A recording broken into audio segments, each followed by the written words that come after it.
दुल्हन तो हो ही गया, लेकिन अगर समधी समधी का जोड़ी अगर मिल जाए बढ़िया तो और बढ़िया हो जाता है क्या। इसलिए जोड़ी बनल रहा, जोड़ी बनल रहा दुल्हा दुल्हन के, समधी समधीन के, जोड़ी बनल रहा दुल्हा दुल्हन के, समधी समधीन के, समधी समधीन के हो, समधी समधीन के, समधी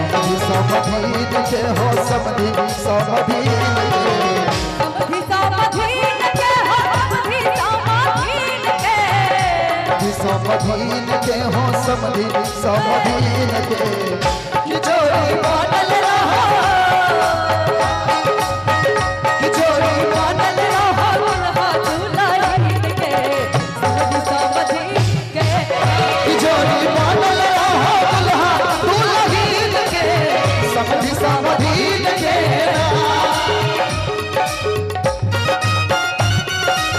क्या बात है?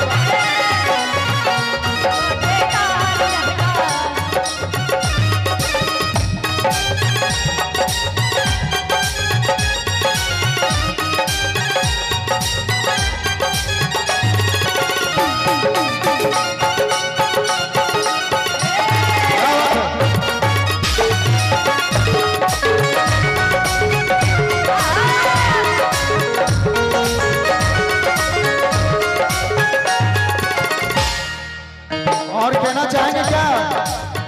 मैया के मंदिर में हो चूटल बाबा रतिया,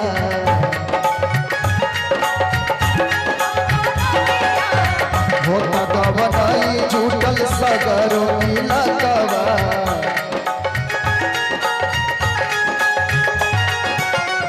मैया के मंदिर में हो चूटल बाबा रतिया, होता गवनाई चूटल सगरो इलाकवा।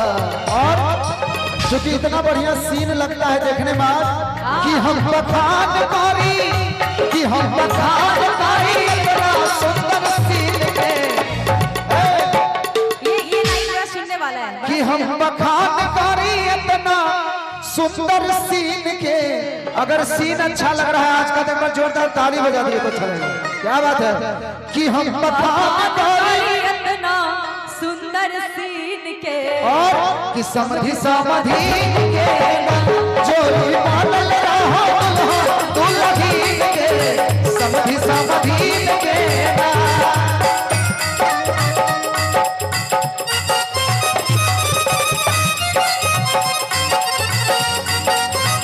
क्या बात है?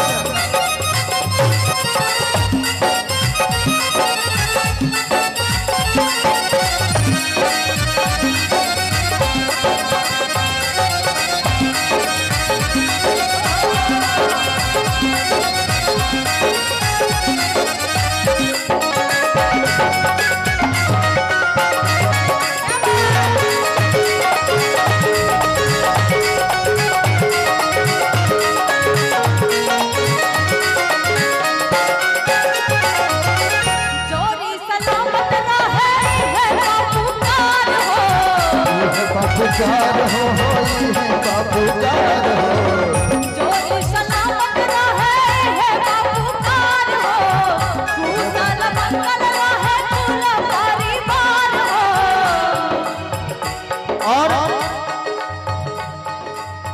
कि शुभ कामना बाटे, शुभ कामना बाटे, शुभ कामना बाटे। आज इस प्यारी सी 2500 जोड़ी को सभी लोग आशीर्वाद शुभ कामना देने आए हैं, और हम लोगों की तरफ से कहना है कि शुभ कामना बाटे, शुभ कामना बाटे मनोज और सौम्या के टीम के,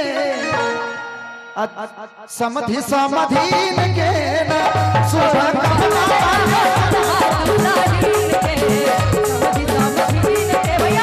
कि जोड़ी बनल रहा दुल्हा दुल्हन के, समधी समधीन के ना, जोड़ी बनल रहा दुल्हा दुल्हन के, समधी समधीन के ना, समधी समधीन के, हाँ समधी समधीन के, समधी समधीन के, हो समधी समधीन के, कि जोड़ी बनल रहा, जोड़ी बनल रहा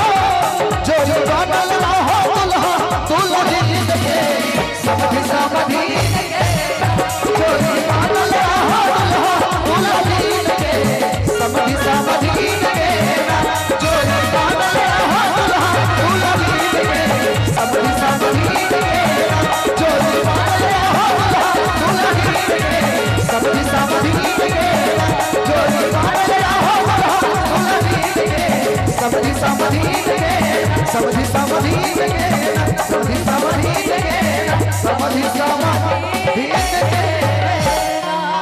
और एक बार फिर से जोरदार ताली से आशीर्वाद दे दीजिए प्यारी से जोड़ी को।